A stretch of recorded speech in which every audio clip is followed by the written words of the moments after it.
la Secretaría de Cultura, el Instituto Nacional de Bellas Artes y Literatura y el Museo del Palacio de Bellas Artes le dan la bienvenida a la charla curatorial de la muestra Francisco Castro Leñero, Una lógica de la belleza, la cual será presentada esta tarde por Silvia Navarrete, curadora de la exposición, acompañada por Patricia Soriano, Rodrigo Flores Errasti y como moderador Rodrigo Imas, a quien le cedemos la palabra. Hola, buenas tardes a todos, bienvenidos. Tengo el honor de compartir esta mesa con personas a las que aprecio mucho. Tengo el honor de estar con Silvia Navarrete, con Patricia Soriano y con Rodrigo Flores Errasti. Les voy a leer sus semblanzas, espero no aburrirlos porque bueno, tienen muchos méritos. Silvia Navarrete es licenciada y maestra en Letras Modernas por la Universidad, por la Sorbona. Ejerció la crítica de arte en La Jornada, en Reforma, en Artes de México, entre otros medios. Ha publicado alrededor de 20 libros, entre ellos 2 monografías dedicadas a Miguel Covarrubias y otros títulos sobre Joaquín Clausel, Diego Rivera, Rufino Tamayo, María Izquierdo, Vicente Rojo y el arte mexicano de la transición del siglo XXI. Fue directora del Museo de Arte Contemporáneo de Oaxaca, subdirectora del Centro Nacional de Investigación y Documentación e Información de Artes Plásticas, CENDIAP Imbal, subdirectora del Museo de Arte Cabrillo Gil y directora del Museo de Arte Moderno. Entre sus curadurías recientes destacan Sofía Echeverri, Reencantar el Mundo, en Estudio Marte, Ciudad de México 2023, y Francisco Castro Leñero, Una lógica de la belleza, Museo del Palacio de Bellas Artes 2023, que es el motivo que nos tiene aquí. Quiero presentar también a Patricia Soriano. Pati estudió Artes Visuales en la Escuela Nacional de Artes Plásticas de la UNAM, hoy Facultad de Artes y Diseño. Además de su prestigiosa trayectoria como pintora, destaca por la labor docente que ha realizado en la Esmeralda y en la FAD. Es reconocida también por la labor social que hace al impartir talleres para infancias atravesadas por situaciones de pobreza o desplazamientos forzados. Entre los premios y reconocimientos que ha recibido se encuentran menciones honoríficas en el primer concurso universitario de pintura en 1988 y en la Bienal Diego Rivera de Guanajuato en 1992. Fue beneficiaria del programa Jóvenes Creadores del FONCA en 1996 e integrante del Sistema Nacional de Creadores de 2003 a 2005 y de 2008 a 2011. Por último, quiero presentarles a Rodrigo Flores Errasti. Él cursó la licenciatura en Artes Visuales en la Escuela Nacional de Artes Plásticas de la UNAM, hoy Facultad de Artes y Diseño, y estudió también Letras Hispánicas en la Universidad Autónoma Metropolitana. Ha colaborado en diversas publicaciones culturales, como el suplemento cultural Laberinto, editado por Milenio Diario. Ha formado parte del equipo curatorial para exposiciones en el Museo de Arte Moderno, talleres de arte contemporáneo AC Taco y para Portalea en Eibar, el País Vasco. Como artista visual ha participado en diferentes muestras colectivas en México, España y Alemania. Desde 2018 forma parte del equipo docente y logístico de talleres de arte contemporáneo TACO. Para mí es un honor estar aquí con ustedes y lo que haría sería darle la oportunidad a Silvia de que nos cuente un poco de cómo se armó esta exposición, cómo se concibió su curaduría, cómo fue trabajar con Paco, sin Paco. Sí. ¿Oye? Sí. Buenas tardes a todos, muchísimas gracias por estar aquí. Pues era el público que esperábamos, ¿no? Un público joven, estudiantes, que es al que esta exposición está dirigida, ¿no? Mayormente porque, bueno, por esa vocación de Paco, pues de maestro, ¿no? Que enseñó tantos años en la FAD, y yo creo que es el digno homenaje también reconocer esa aportación que hizo, ¿no? Entre las jóvenes generaciones. Una exposición que tuvimos que hacer bastante rápido y que no fue tan difícil de hacer. Yo empecé, bueno, viendo mis archivos y obviamente yendo al taller de Paco. Está tal cual lo dejó, ¿no? Es decir, bueno, con un cuadro en proceso, con unas sillas, unas escaleras llenas con capas y capas de años y años y años, ¿no? De acrílico, con una mesa muy grande llena de sus pigmentos, con un desmadre indescriptible de papeles, de revistas, de cosas así, pero también con una gaveta al lado de una mesa donde estaba la computadora, una gaveta en que estaban sus archivos, unos archivos muy bien ordenados, exposiciones individuales, exposiciones colectivas, papeles administrativos y personales, ¿no? Y en esto me ayudó mucho Adriana Torres, que bueno, pues es como la dueña del taller, ¿no? Que fue durante muchos años asistente de Paco, y bueno, estuvimos muchos días juntas en ese taller, y ella mostrándome las fotos, ¿no? Muchas fotos de obra, porque en el taller de Paco casi ya no hay obra, porque él vendía tanto que quedan muy pocas obras, ¿no?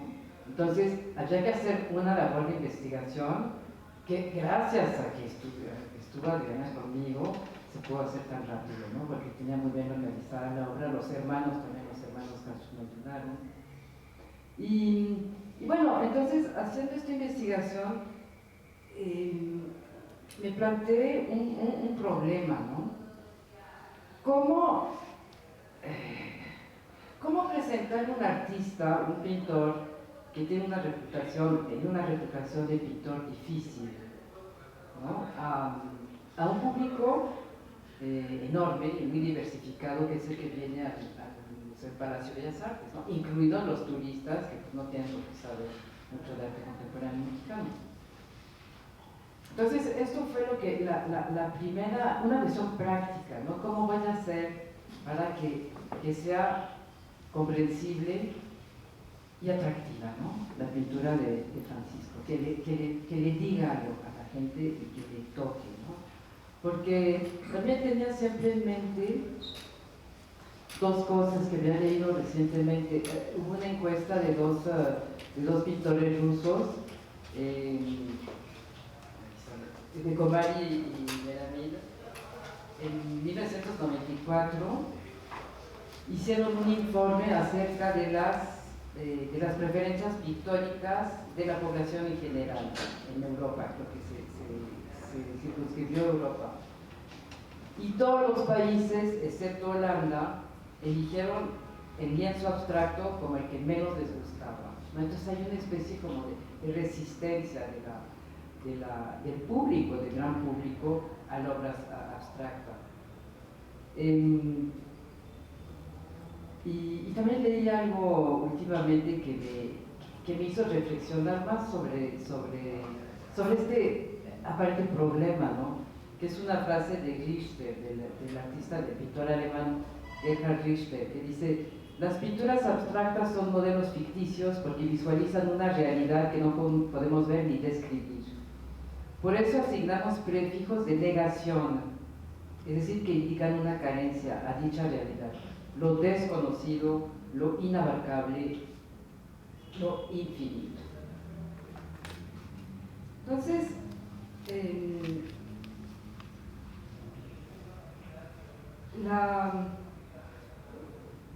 lo que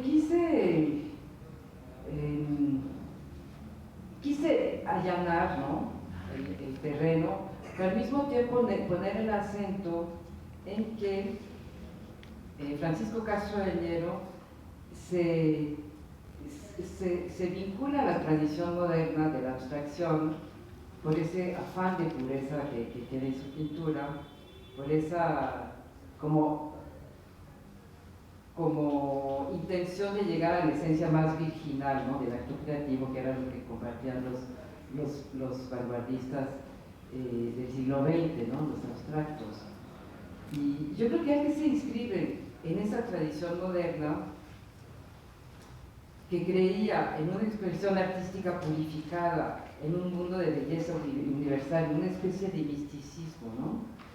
Pero al mismo tiempo resulta que es compatible Francisco con, bueno, su pintura es compatible con la rama conceptual del arte contemporáneo.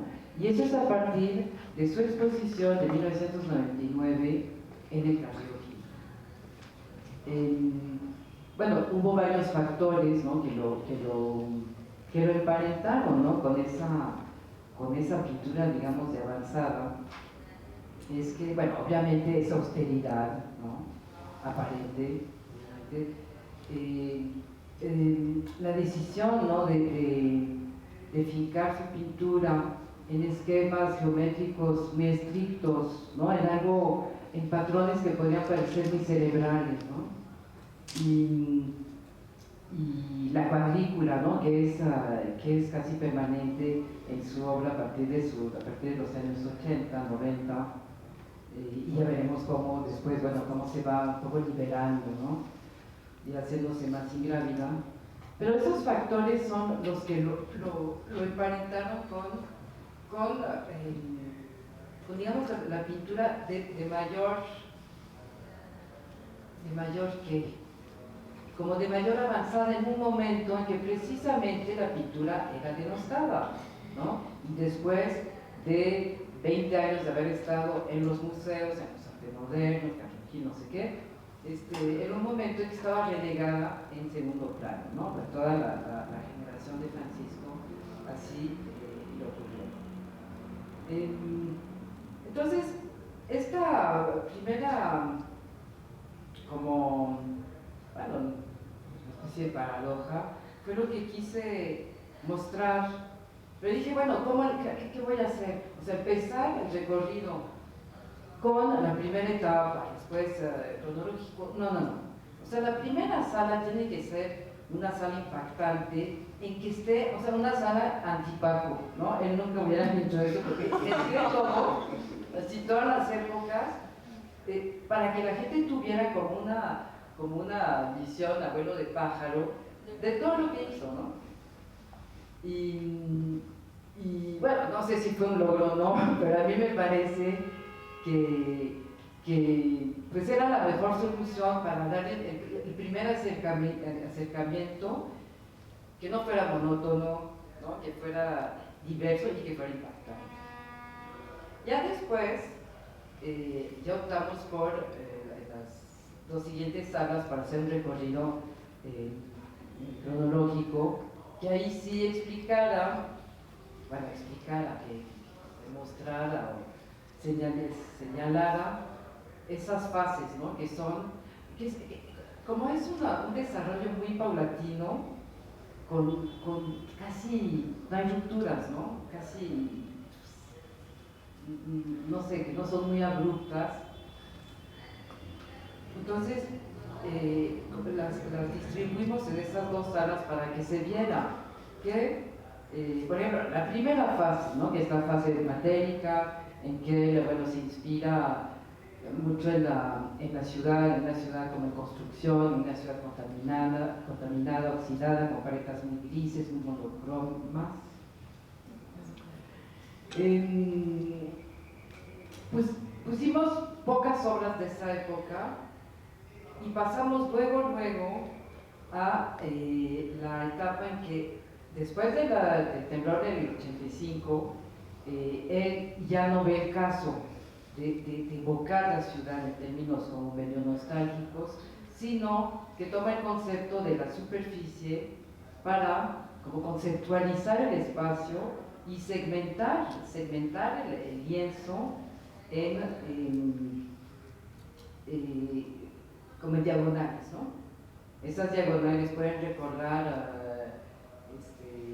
pues no sé, vigas, ¿no?, las vigas de construcción, pueden recordar muchas cosas, la madera del bastidor, señalización, y los juegos, ¿no?, los juegos, los palos chinos, los chinos, etc. Y después, en esa misma segunda sala, ya el paso al cuadrado, ¿no? Después de la segmentación, ya es el paso al cuadrado y al color, ¿no? Y es cuando entra el color con estas variaciones magníficas de rojos y de verdes, así como que son como infinitas, ¿no? Entonces, la siguiente sala, para terminar, yo quería evocar al maestro, ¿no? Al maestro, al docente, tal. Bueno, ustedes podrán hablar de esto, ¿no? Porque yo lo conocí como pintor y como colega, pero nunca asistí a sus clases ni nada. Pero bueno, entrevisté a varios de sus alumnos y era una especie de, no era veneración, ¿no? Pero era una figura tan cercana a los chavos, ¿no? Y se veía que se había transmitido algo súper importante. Y eso lo quería yo subrayar, y subrayar al mismo tiempo otra paradoja, que era, bueno, pintor de dibujo figurativo, naturalista, etcétera, etcétera, y por otro lado, el pintor abstracto más geométrico, más ortodoxo, ¿no? de la escena contemporánea. Entonces, quería insistir mucho en esta aparente paradoja, ¿no? Eso es la ambigüedad de Paco, yo creo, y espero que se deje ver en esta exposición, y por eso escogí ese título, Una lógica de la belleza, que también es una especie de contradicción, ¿no? Entre la lógica, que parece que es lo que impera en su sistema compositivo, esos esquemas estrictos, ¿no? Una cuadrícula, que la cuadrícula se dice que es un esquema apacible y carente de ego, ¿no? Entonces, sobre esa base, que para la que emplea el dibujo, el lápiz, ¿no? Siempre el dibujo está en la base de su trabajo, pero el trabajo sobre la superficie, toda esta elaboración, ¿no? Con las veladuras, las transparencias, poco a poco se ve cómo se va haciendo más translúcida, ¿no? La materia, cómo va el color iluminando, ¿no? Iluminando la composición, y cómo esa perfección engañosa está alterada. Para eso hay que acercarse al cuadro y ver, ¿no? Por frotis, raspeaduras y un montón de intervenciones mínimas así en el lienzo, que apenas sí se ven, pero que hacen precisamente, que producen esa extraordinaria profundidad y esa ambigüedad, ¿no? Esa ambivalencia entre fondo y forma, ¿no? En muchos cuadros uno no sabe lo que está en primer plano y en segundo plano, y eso es lo que él quería, precisamente el efecto que quería provocar. Entonces, bueno, hay una lógica, pero también, como él decía, lo encontré en una entrevista que hizo hace muchos años, y que él decía que de no haber búsqueda de la belleza, se le negaría al espectador una experiencia fundamental. La belleza depara la posibilidad de conmoverse. Me pareció fantástica esa frase, y por eso la tomé como hilo conductor de la exposición, porque es lo que finalmente, cuando uno sale, yo creo que de esta exposición está conmovido, ¿no? Por esa belleza incorpórea, inmaterial, pero de que se consigue con un trabajo muy minucioso sobre la materia misma de la pintura, ¿no? Entonces, eso, grosso modo, es lo que quisimos hacer. Pues ahora, pero yo creo que es muy importante lo que mencionas de Paco como docente, en dos vías: por un lado el artista docente, y por otro lado el artista ejerciendo el oficio de compartir, ¿no? Y si algo tenía Paco, o algo creo que vivimos aquellos que pudimos compartir con él en el taller, yo confieso que no fui su alumno regular, yo solo iba a meter a su clase de dibujo los martes en la tarde, o los jueves, y la clase se dividía en dos. La primera parte de la clase eran diapositivas, con unos carruseles maravillosos que yo no sé muy bien en qué momento y quién los hacía, porque había una inversión de tiempo, de dinero, de esfuerzo muy grande. Y después era la práctica del dibujo durante las siguientes 2 horas. Entonces era un par de horas ver y otras 2 horas ejercer, ¿no? y practicar el dibujo como forma de ver.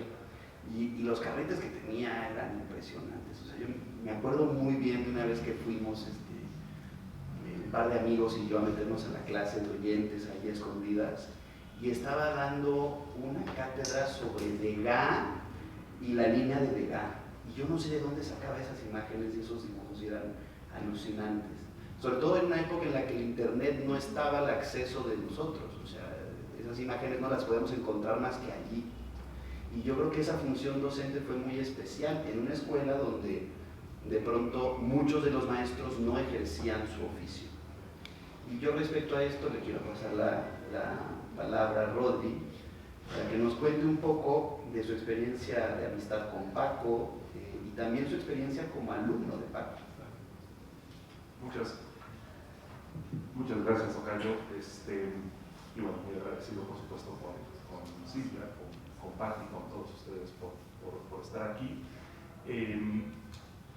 También yo tuve una experiencia más o menos similar, en el sentido de que también no fui el alumno inscrito oficialmente con Francisco, pero también iba eventualmente los martes y los jueves, pues recuerdo, ¿no? Y muy probablemente por allá nos llegamos a topar por la tarde, y era muy generoso, siempre lo caracterizó esa generosidad, porque sí dejaba entrar a quien quiera que estuviera interesado, y después ya le dedicaba unos momentos a quienes sí estaban inscritos exclusivamente.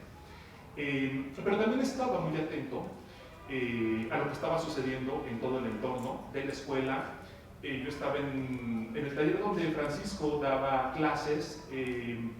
Yo estaba en un taller de pintura, era el mismo espacio, pero por la mañana. Francisco iba por las tardes, entonces yo veía, porque constantemente, con toda la amabilidad, con toda la generosidad que siempre tuvo, preguntaba, inquiría, me decía, ya vi por dónde va tu cuadro, va bien, va mal, siempre con mucho respeto. Pero también, por ejemplo, ahora después tuve la oportunidad de convivir mucho más con él, y ya como un tutor, gracias a Talleres de Arte Contemporáneo, que es el espacio que desde hace unos años, y con todo el agradecimiento del mundo, me ha acogido como casa. Y ahí, justamente de las primeras figuras con quienes me topé fue con Francisco, ya como en una dinámica, sí de docencia, pero más como de tutorías, de tutorando sobre proyectos muy específicos. Y bueno, allí hubo también unas dinámicas muy ricas. Yo, a propósito yo creo que esta ambivalencia que ahorita señala Silvia, yo lo veo como algo afortunado, y también realicé algunas anotaciones, algunas reflexiones en torno a mi experiencia con Paco, con Francisco. Y bueno, tengo algo anotado, solo que no sé si sea pertinente, ¿no? Porque sí me di cuenta que la figura de Francisco sí me fue acompañando en varios momentos, y bueno, hice un texto que espero que no sea muy latoso, espero que les agrade. Lo titulé en torno a Francisco Castro Leñero, belleza en construcción.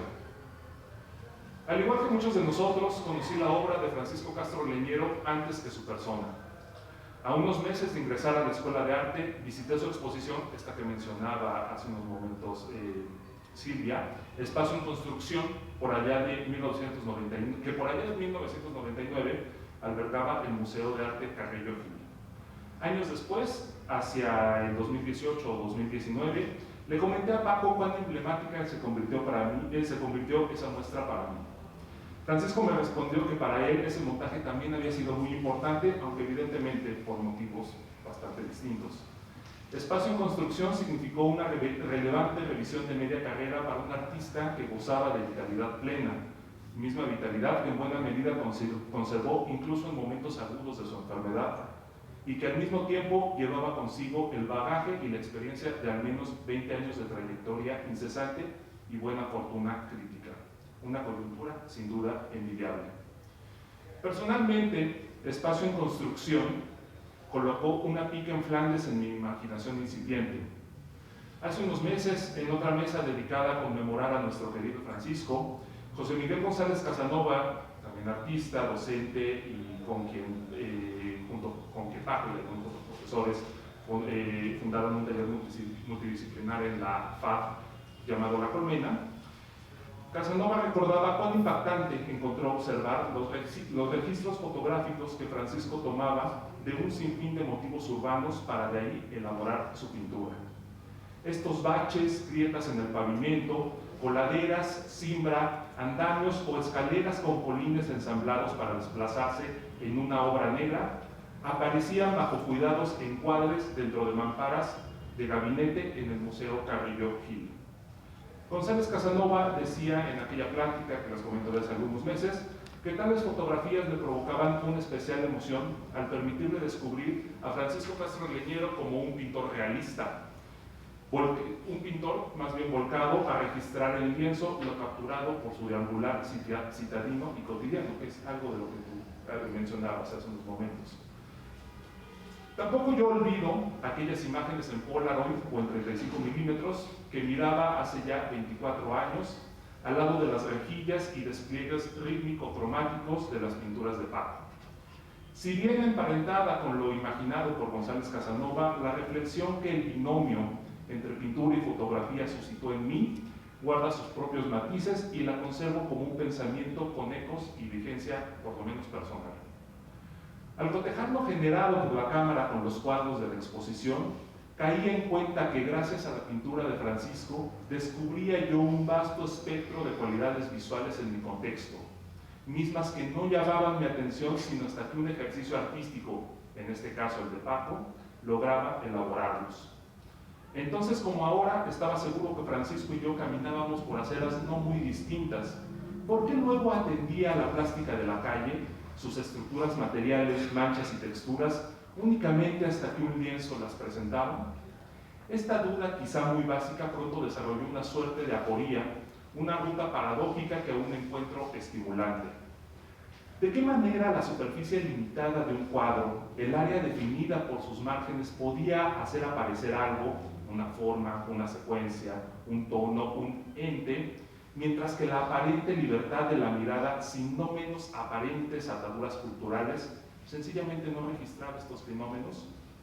El concierto plástico que el cuadro disponía, el cuadro, los cuadros, en este caso de Francisco, los conciertos plásticos que estos cuadros disponían ante mis ojos, podían también arrojarlos hacia afuera del bastidor, y si lo hacían, ¿convertiría ello al cuadro en algo prescindible? En caso de que un elemento escapara a la composición bidimensional, ¿conservaba éste su relevancia e identidad ante la mirada? ¿O es acaso que el libre juego visual solo sucedía en la celda de la tela? ¿Acaso era la pintura un arte que obraba en su propia contra? ¿Un arte que se muerde la cola? Más allá de cualquier respuesta, e incluso más allá de la pertinencia concreta de algunas o de todas estas preguntas, la frontera inquietante provocada por Espacio en Construcción me hizo comprender con el tiempo y al lado de otros procesos al pensamiento creativo como un desarrollo entusiasta pero también conflictivo, de dinámicas y rebotes complejos entre diferentes flancos. Esto antes de insistir o pretender conclusiones, apotegmas o aceleraciones. Con todo, perseguir una orilla muchas veces elusiva, pero que anhelamos firme, no es ajeno a ningún oficio de creación y tampoco lo era en absoluto para Francisco. En alguna sesión de las últimas tutorías que dio en talleres de arte contemporáneo Paco comentaba cómo para él el trabajo plástico consistía en ir detrás de una imagen.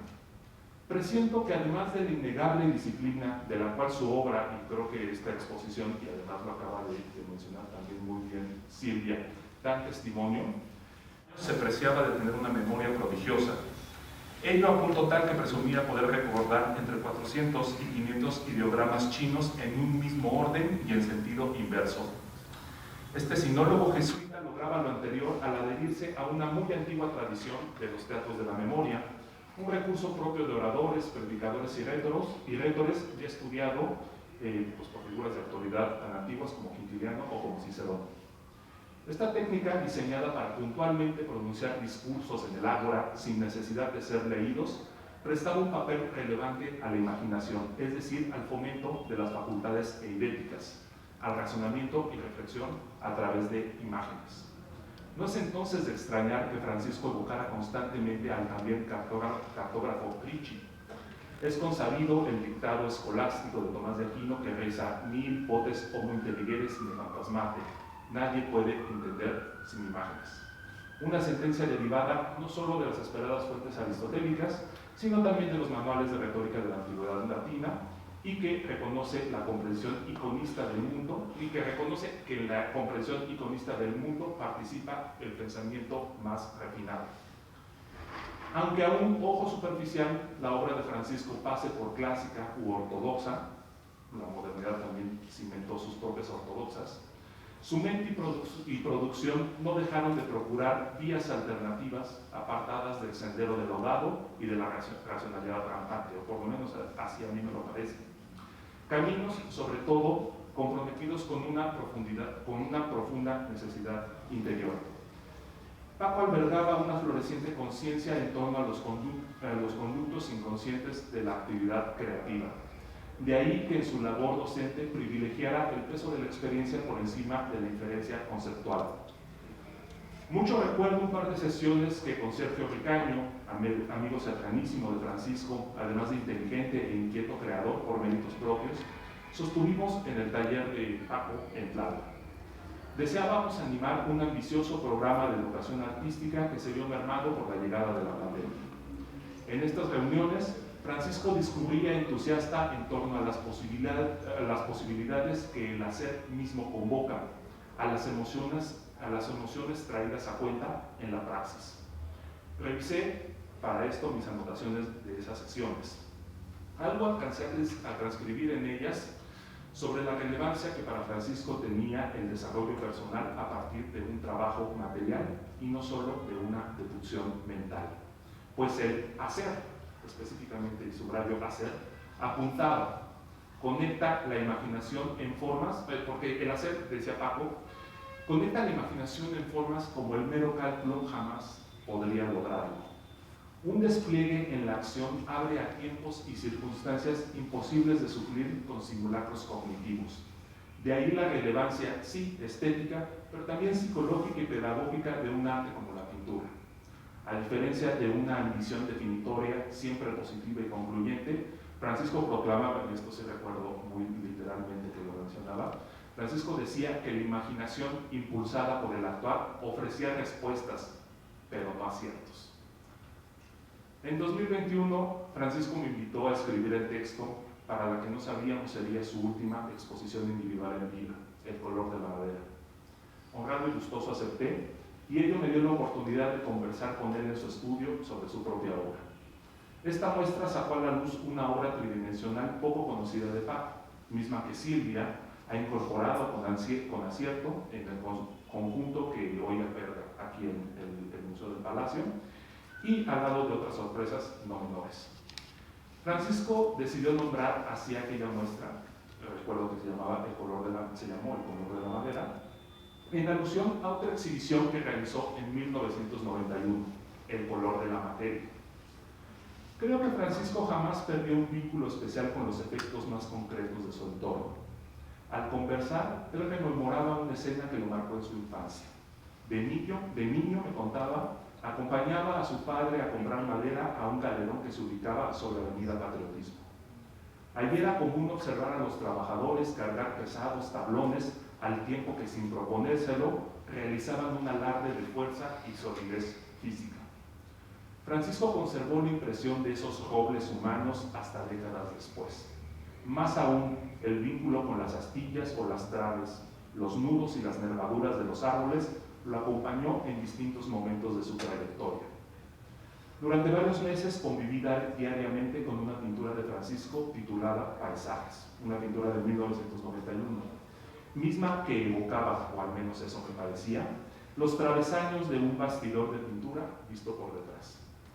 Un especial elemento evitaba que esa pieza se confundiera con cualquier trampantojo flamenco del siglo XVII.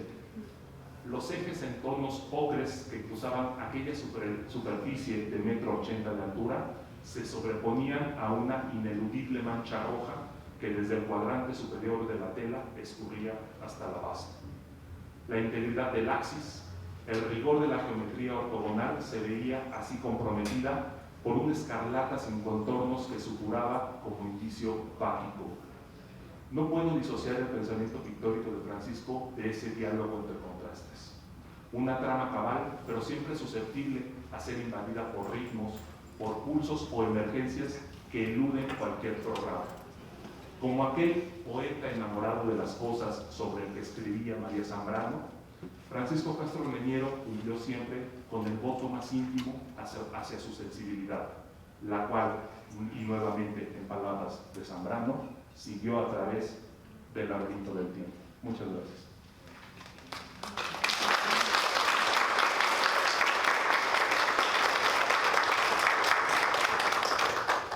Muchas gracias, Rodri. Patti, cuéntanos de tu relación con Paco. Pues lo que puedo compartirles es que a mí me gustaría hacer hincapié en 3 ideas. La primera sería para hablar de la amistad. Una persona alegre, siempre serena, que llegaba a la escuela como si llegara Santa Claus, abría la cajuela y sacaba los libros más inverosímiles para compartir con sus alumnos, para que comprendiéramos lo que era el acto creativo, la comprensión de la línea, el dibujo, la mancha. Una clase a la que asistí con él me sorprendió muchísimo, porque de lo que se trataba era analizar la caligrafía de Oriente. Y entonces a mí me sorprendía ver kilos y kilos y kilos de papel mientras todos dibujábamos para entender la simplificación del movimiento de la modelo en 5 líneas, y luego en 4 líneas, y luego en 3 líneas. Y entonces yo decía, ¿y con qué nos vamos a quedar? Y la lección era lo esencial, lo esencial. Yo pienso que una manera de aproximarnos a la pintura de este gran creador es ese concepto, lo esencial. Lo esencial de una geometría que, por fría que pueda parecer, tiene la generosidad de evocar a las sensaciones más profundas, innombrables, como este cuadro amarillo que aparece en la sala, en la primer sala, en la sala Siqueiros, que es un cuadro amarillo que yo lo veo y digo, qué manera tan sabia de enunciar un drama velado de neurosis con un dejo de elegancia y de condición esencial. Y en esa medida, cada sala que ustedes pueden recorrer en esta exquisita curaduría que realizó la maestra Silvia Navarrete, ustedes pueden percibir un pensamiento creativo complejo, cargado de un romanticismo profundo por la vida, por la naturaleza, por la amistad, por el celebrar la vida. Las fiestas en casa de Irma y de Paco eran realmente bacanales. Se celebraba la vida, se celebraba el arte, se celebraba la amistad, se celebraba el gusto de estar. Y entonces eran bacanales con música exquisita, porque hay que comentar que Paco era un sibarita y un melómano incansable, inagotable, que siempre abría sus puertas para todos, desde el pintor más noble o el estudiante más iniciado tenía las puertas abiertas en la casa de Paco y Irma. Y había que bailar y cantar, y estaban los hermanos Castro Leñero, y estaba Ilse Gradwold, y estaba Teresa, la esposa de Alberto, y estaban los niños corriendo, y la música todo lo que daba, y era la alegría de vivir. la alegría de sentir, el arte de compartir. Y en el terreno de lo profesional, pues cuando yo trabajé con Paco por primera vez siendo tutora de becas de jóvenes creadores, yo decía, esto es producto de la magia, porque nos habían asignado un lote de becarios, tanto a Paco como a mí, para que los revisáramos. Y en el momento de comunicarnos para negociar a quienes habíamos elegido, parecíamos niños chicos, porque estábamos muy contentos y me decía, pero a ti, ¿quién te sopló? ¿Quién te dijo? Digo, no, Paco, es que yo también los vi y pienso que, ¿verdad que sí que es muy bueno? Sí, Paco, y estaba muy contento Paco de que habíamos coincidido en varios becarios. Los encuentros de becarios, nótese, qué maravilla de fiesta. Convivíamos bailarines, músicos, escritores, teatreros, arquitectos de todos los oficios. Y Paco y yo éramos los embajadores de la diversión. Íbamos como interventores de la fiesta, de núcleo en núcleo, viendo qué teníamos que aprender, qué conocer, qué escuchar, qué discutir, siempre.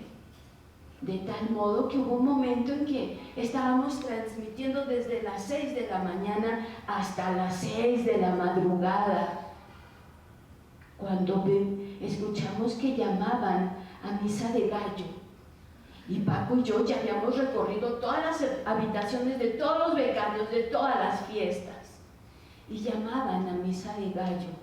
Y le digo, Paco, ¿vamos a misa? Y me dice, sí. Pues transmitiendo en vivo y en directo. Y entonces cuando volteé a ver a Paco, él y yo cantábamos una plegaria que decía, soy la oveja que andaba perdida, lejos, lejos de ti, mi Señor. Y yo veía a los creyentes, a los feligreses recién bañados y todos con una tremenda fe. Y Paco y yo creo que parecíamos vampiros, porque pues estábamos transmitiendo en vivo y en directo. De ahí lo que seguía era el desayuno en los portales con todos los becarios. Bajaban los becarios recién bañados, oliendo rico. Y nosotros éramos como vampiros, pero muy felices. Acto seguido, toma tu maleta y regrésate a la ciudad. Pero ahí no terminaba, porque Paco me hablaba de literatura. Hablábamos en italiano, cantábamos alabanzas. Y aparte, amábamos el arte. Entonces, Gabriel Carrillo de Icaza, Elizabeth de Jesús, Naomi Rincón Shimada, grandes creadores que hemos tenido el don y la fortuna de aprender de un ser que me llevo en el corazón.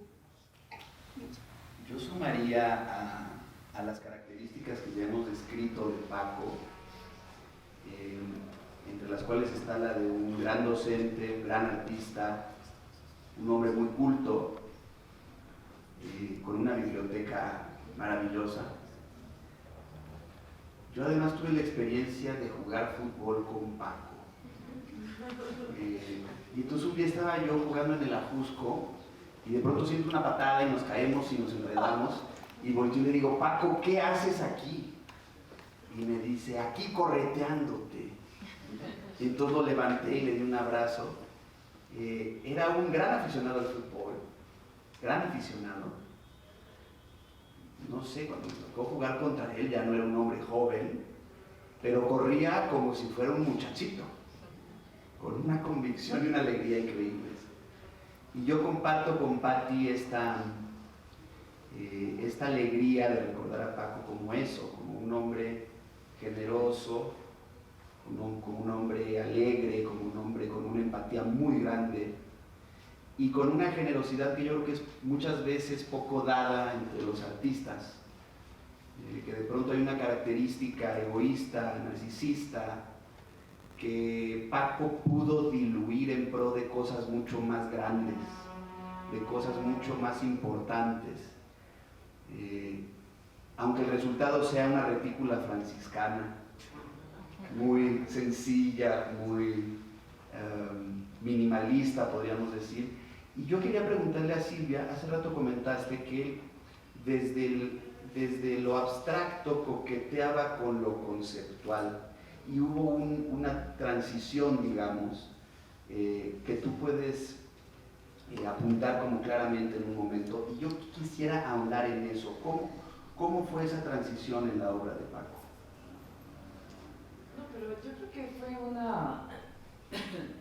como una intención, ¿no? Desde el principio de su carrera. De hecho, es impresionante también. Yo creo que es uno de los pintores que ha sido fiel, lo más fiel, ¿no? A un lenguaje que bueno, es que escogió, ¿no? Desde el principio. Él mismo decía, ¿no? Que había escogido la abstracción no por dogma, sino por una cuestión temperamental, porque él creía además que con una figura el cuadro perdería peso. Aunque como dice Rodrigo Flores Herrás, siempre era la persecución de una imagen, ¿no? Pero me parece que lo conceptual en él reside en un discurso autorreferencial. O sea, lo que nos da a ver finalmente son los procesos de creación de un sistema, ¿no? ¿Cómo se produce una imagen? Se produce con esas herramientas, ¿no? Con esas herramientas visuales, materiales. Eso es lo que, o sea, va más allá de un relato o de ciertas referencias. ¿Cómo podría ser? Porque es más conceptual que otros artistas abstractos de su generación. Yo creo que en general los artistas abstractos, en general, se fueron continuaron cierta tradición moderna, recurriendo a ciertas evocaciones o de la naturaleza o del cosmos, y con una factura quizás gestual, ¿no? Lo cual en la pintura de Paco no se encuentra, ¿no? Y él mismo decía que había dado ese giro de autorreferencialidad leyendo a Roland Barthes, ¿no? En la fragmentación del discurso, como un discurso fragmentado. Él quería que a partir de la fragmentación, digamos, de la composición, se hiciera una unidad, ¿no? Una unidad que era totalmente imperfecta, ¿no? Al mismo tiempo, porque reposaba en cuadrículas que no lo eran perfectamente, cuadros con cuadrados que no eran 2x2, sino 1,90, ¿no? Que siempre había esa pequeña irregularidad que destanteara, ¿no? La mirada, la percepción, ¿no? Entonces yo creo que es la autorreferencialidad, finalmente, que es una de las características de su lenguaje, ¿no? Como dar a ver los mismos procesos de construcción de la imagen, ¿no? Yo algo que admiro mucho de la obra de Francisco Castro es esta seductora y exquisita y fina manera de manejar el acrílico, porque al ver sus pinturas de canto, tú tienes una elegancia de capa pictórica que es ligera, que es homogénea y que es muy fina. Sin embargo, cuando reparas en el cuadro, te enfrentas como a un crisol que se modifica dependiendo cómo vas desplazando la mirada, y hay colores impuros que tienen resabios diamantinos de color, y yo decía, ¿cómo los hará? ¿Cómo los hará? ¿Le espolvoreará? ¿El pincel le dará resabios de colores? Esos son secretos químicos del autor.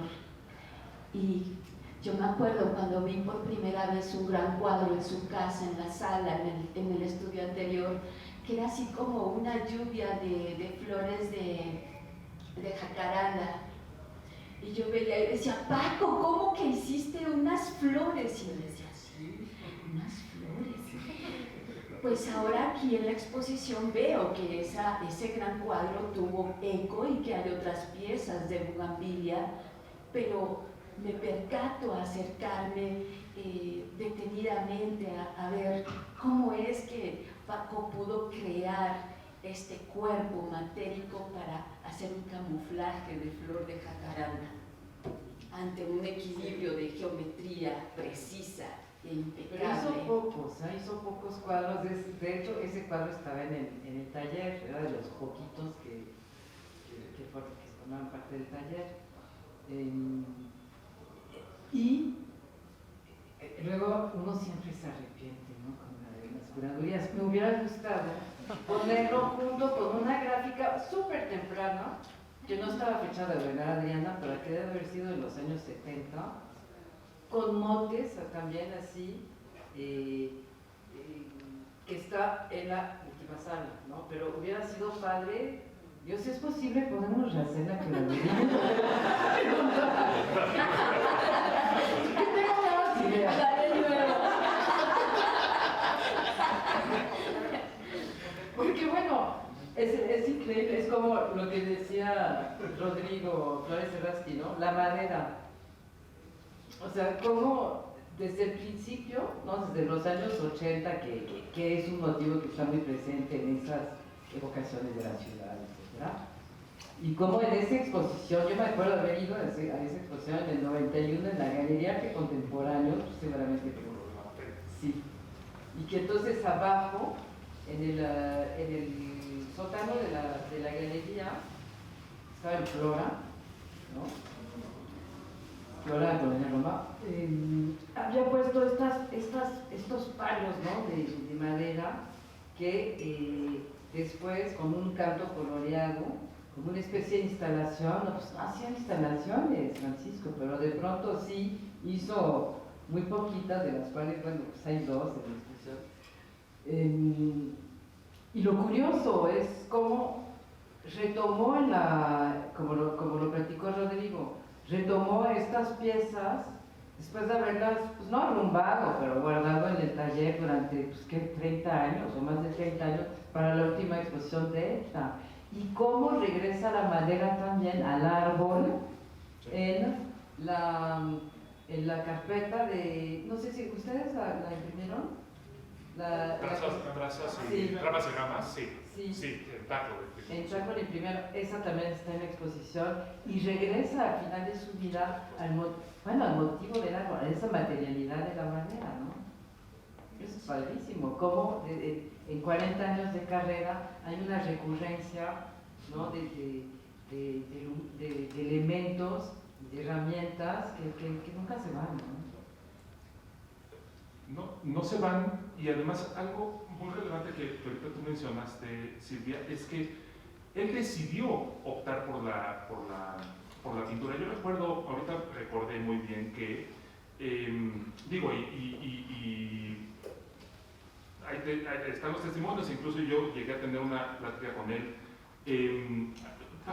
Paco leía muy bien, conocía muy bien y era un buen apasionado de Boyce, de la obra de Joseph Boyce, y platicaba mucho incluso con al respecto de ello. En su taller hay un retrato de Joseph Boyce, no sé si sea de él o de me parece que es de él, ¿no? Un retrato del Francisco, el Francisco realista, el Francisco es impresionante. Pero yo recuerdo bien que él le interesaba mucho, y además le interesaba mucho también por los programas de educación gratuita pública que había impulsado Boyce, y con los cuales yo siento que Francisco sentía un vínculo y sentía una empatía. Pero también recuerdo bien que en algún momento decía, bueno, sí, a mí eso me interesa. Yo creo que no me dejó de interesar nunca. Pero sí recuerdo que alguna vez dijo, bueno, pero hay que decidirse en algún momento por por algo, o por lo menos era su idea, y por lo que él se decidió fue por hacer sus búsquedas en la pintura, y muy específicamente en la pintura abstracta y en su pintura. Ahora, es una pintura que yo creo que, sin ser, creo que es una pintura geométrica, pero no la encuentro específicamente racional, y que sin ser producto de es un equilibrio, yo creo, muy fino, y yo creo que de ahí también reside su asombro, o el asombro que nos provoca, que es una pintura que yo creo que no puede lograrse esa pintura, como ninguna buena pintura, pero esta muy especialmente se nota el exquisito trabajo de inteligencia. Y se ve todavía ese exquisito trabajo de inteligencia porque no le gana una parte racional, una parte conceptual, a saber plantear y resolver un cuadro. Pero vaya, hay riesgos como los que ahorita están platicando que solamente se me ocurre como resultado eso, de una sabiduría en donde se sabe trabajar, no solamente se escucha la inteligencia o algo racional, sino se sabe trabajar con la inteligencia como parte de una serie de otros juegos mentales, y no solamente cognoscibles o no solamente racionales, que se encuentran armonizando entre ellos. Estas piezas que a mí me parecen, que están aquí en esta exposición, me parecen formidables, y me parece formidable que las hayas elegido, donde pues en los últimos años Paco optó mucho por buscar a partir de unos círculos que se fragmentan y a veces nos hacen recordar, por lo menos a mí, por ejemplo, las arcadas de la Alhambra, ¿no? Y creo que más o menos podemos recordar podemos evocar o recordar estas piezas de Francisco. Entonces de repente empiezan estos juegos rítmicos mucho más dibujísticos que con pintura, acompañados de una serie de capas acrílicas, justamente con la fineza con la fineza y con toda esta preocupación que tenía por las páginas, por nuevamente el equilibrio de la veladura, ¿no? Saber hasta dónde ponerla, ¿no? Y hasta dónde permitir cierta transparencia. También en las transparencias había dimensiones, capas. Y después, y esto me parece de verdad un acierto, donde se combinan, insisto, estas facultades mentales de una manera extraordinaria, tiene estos juegos y se corta a la mitad, o más o menos a la mitad, por un plano, y el cuadro funciona. Sabe vincular los fragmentos, sabe ver los fragmentos, ¿no? Y eso también nos está atreverse a poner ese plano, atreverse a poner ese fragmento, ¿no? Y saber que iba a continuar un ritmo, pero que también iba a romperlo, que entraba en una lógica mucho más musical, y que eso era un silencio que también seguía permitiendo la música, pero que posiblemente ahora esa música era una música a partir de lo cromático, como de escuchar el color. Me parece de una delicadeza y me parece de una inteligencia finísima, y pues eso, de muy, muy, muy altos vuelos.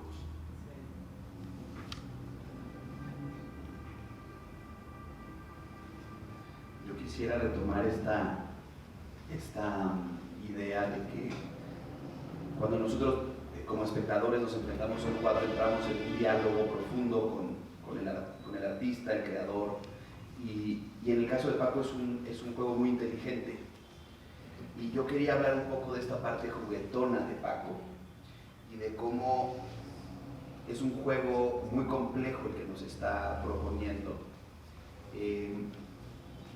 Yo hablaría de transparencia, lo refirió Silvia, pero no transparencia como tratamiento de la pintura, sino transparencia en términos de la hechura de la imagen. O sea, Paco es muy transparente y muy didáctico en cuanto a cómo se constituyen las capas, cómo desaparece el fondo de la figura, cómo la retícula, que normalmente es aquello que queda, que desaparece, digamos, en la estructura del cuadro, queda presente casi como forma. Y ahora que recorría la exposición hacía como estos teoremas de fondo más figura es igual a retícula, y decía, no, retícula más fondo es igual a forma, no. Y de pronto no había forma de hacer esta diferenciación. Y yo creo que eso es un juego muy inteligente, que lo que hace es desafiar los cánones, sobre todo académicos, del arte. Y yo quiero desafiar la percepción también. Exactamente. Sí. Y también un poco el canon de cómo se hace una imagen, ¿no? Entonces, siempre hablamos de fondo y figura como un problema pictórico dado. Y aquí lo que está apareciendo es, si desaparezco al fondo y si desaparezco a la figura, pues de pronto resulta que la retícula es forma, o es fondo, o es figura. Y lo que dice Rodri, y de pronto hay un plano que es un silencio, que no sabemos lo que vela o lo que oculta, no sabemos si detrás de eso sigue habiendo esas formas muy sexy, circulares, o lo que es una retícula, o simplemente un silencio. Y en eso yo lo que descubro es algo que yo pensaba que era un poco imposible después de ver a Kandinsky, era cómo ver la música, ¿no? en la pintura, o cómo ver la música en el plano.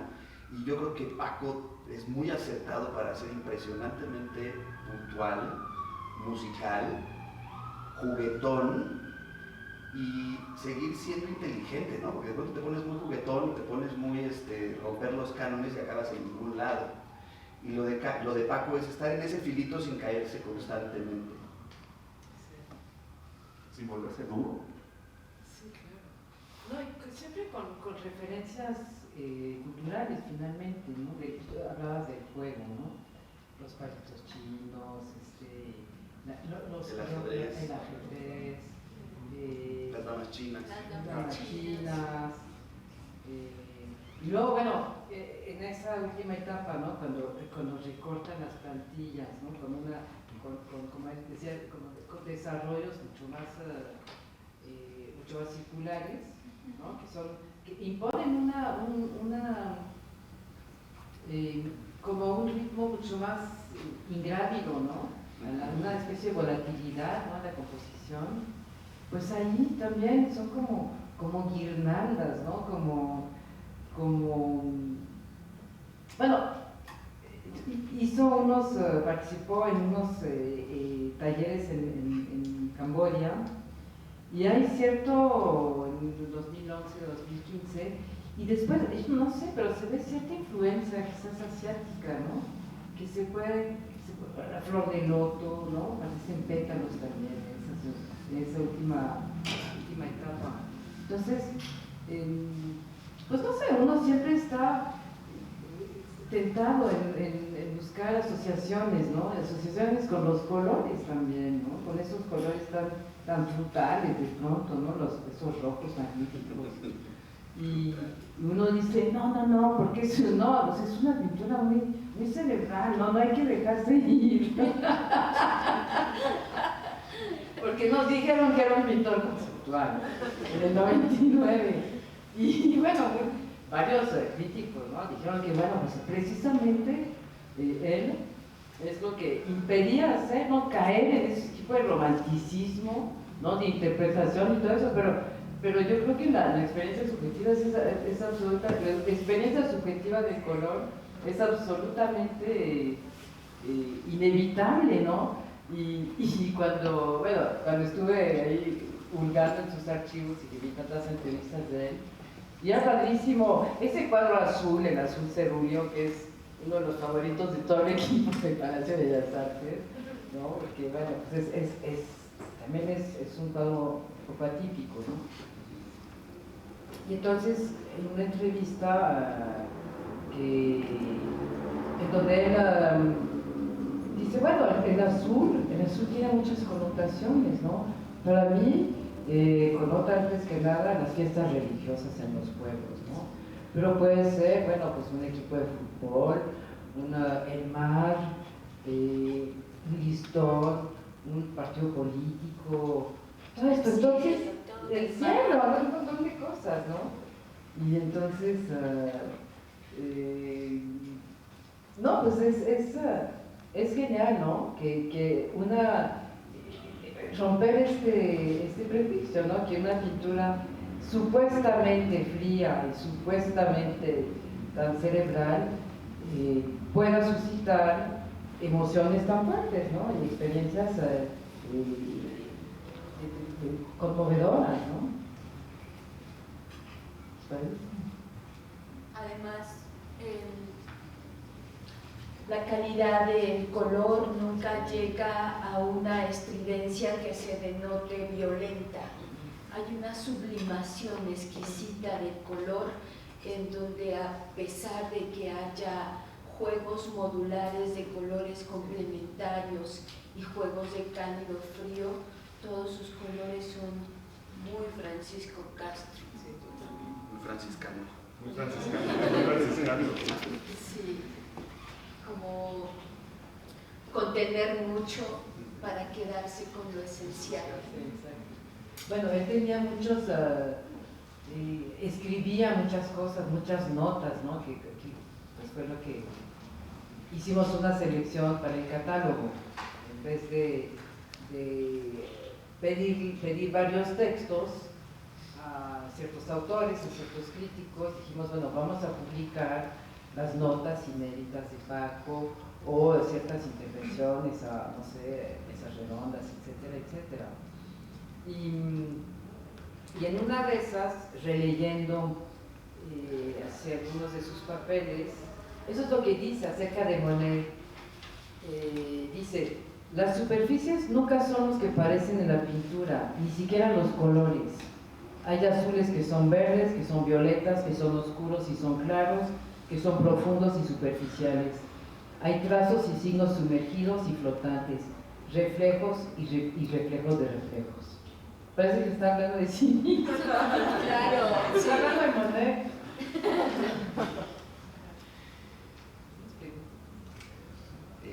Abrimos una sesión de preguntas. Si alguien quiere comentar algo, compartirnos algo.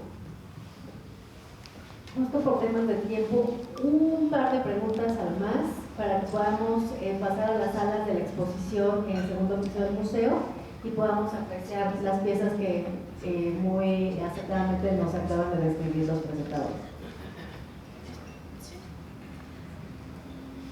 Hola, buenas noches, muchas gracias a todos por su participación. Bueno, veía de fondo tienen una presentación de las salas y todo, y me surgió la duda en qué momento transita el artista a la parte escultórica. ¿La manejó durante toda su vida o principalmente prefirió la pintura, pero de repente tuvo esa inquietud de hacer escultura?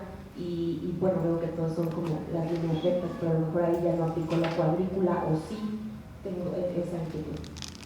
Yo creo que no hizo propiamente escultura, hizo como ejercicios formales, como por ejemplo en esos palos, ¿no? que dispuso como una instalación en el sótano de una galería, en que arriba estaban todos sus cuadros y abajo era como ¿cómo se dice? Un puntal, ¿no?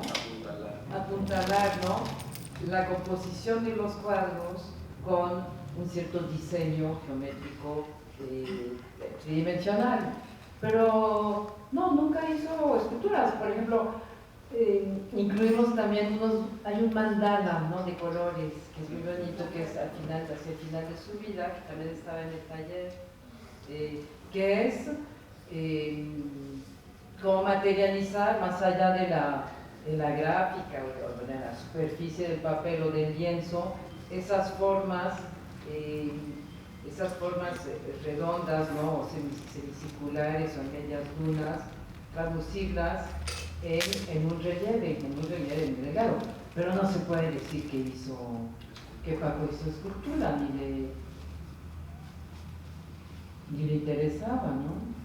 No sé, o sea, Adriana, tú hizo alguna escultura, ¿no? ¿Verdad?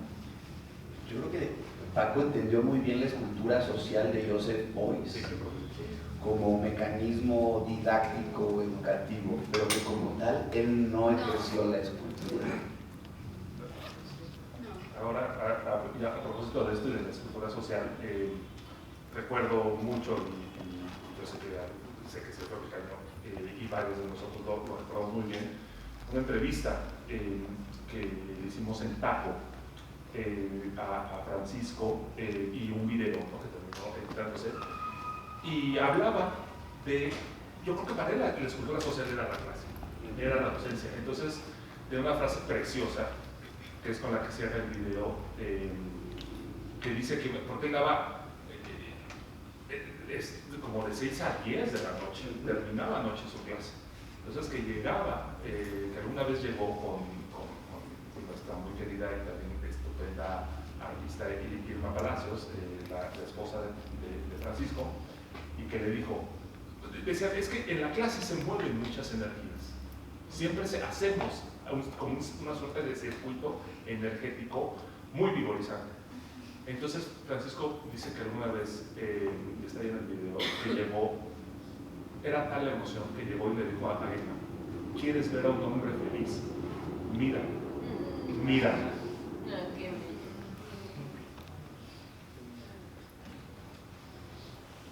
¿Alguien más? ¿Una última pregunta?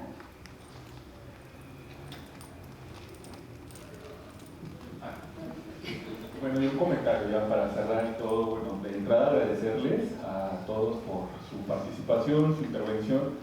Estuvo muy padre, ¿no? Como toda esta charla, porque me parece que hubo de todo, difícil fue contener las lágrimas, la verdad. En algunos momentos muy emotivo, pero me gustó muchísimo porque hubo lágrimas, hubo risas, hubo discusión, ¿no? Y bueno, creo que eso es como muy interesante cuando se habla de arte. Pero bueno, la pregunta ya es como más como manera de cierre y como para sintetizar también un poco, ¿no? Como de lo que nos compartieron. Desde su punto de vista, ¿cuáles consideran que fue la, digamos, contribución más destacada de Paco al campo del arte contemporáneo? Yo demostrar la pertinencia de la cultura en el arte contemporáneo. Rodri.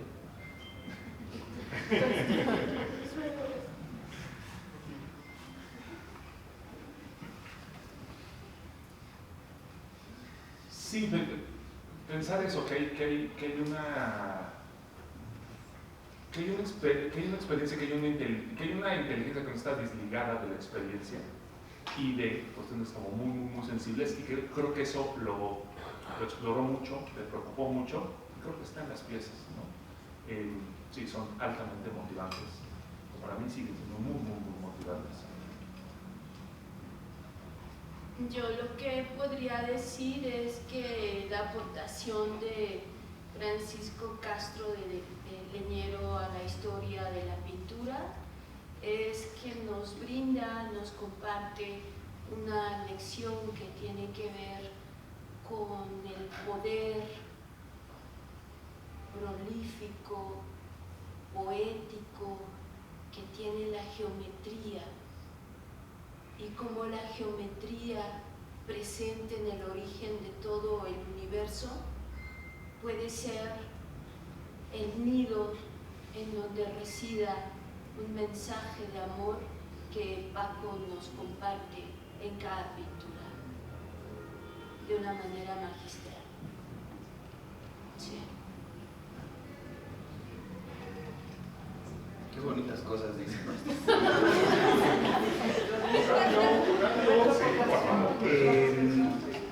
A mí algo que me sorprende muchísimo de Paco es con una capacidad figurativa extraordinaria, porque yo llegué a ver dibujos en su taller que él hacía como apuntes que parecían como ser apuntes sin importancia. Eran de una destreza y de una precisión y de un alcance muy grande. Él entendió que su terreno era este espacio geométrico abstracto, esto que he estado llamando retícula franciscana, como de manera muy disciplinada. Paco era un hombre muy disciplinado. Y a mí lo que me impresiona es que él nunca se escudó en lo abstracto por carencia figurativa. Es decir, él nunca se fue al abstracto porque no supiera dibujar, porque no supiera construir la forma. No, al revés. Él construyó una trinchera y definió que era ahí. Y eso para mí es muy rescatable.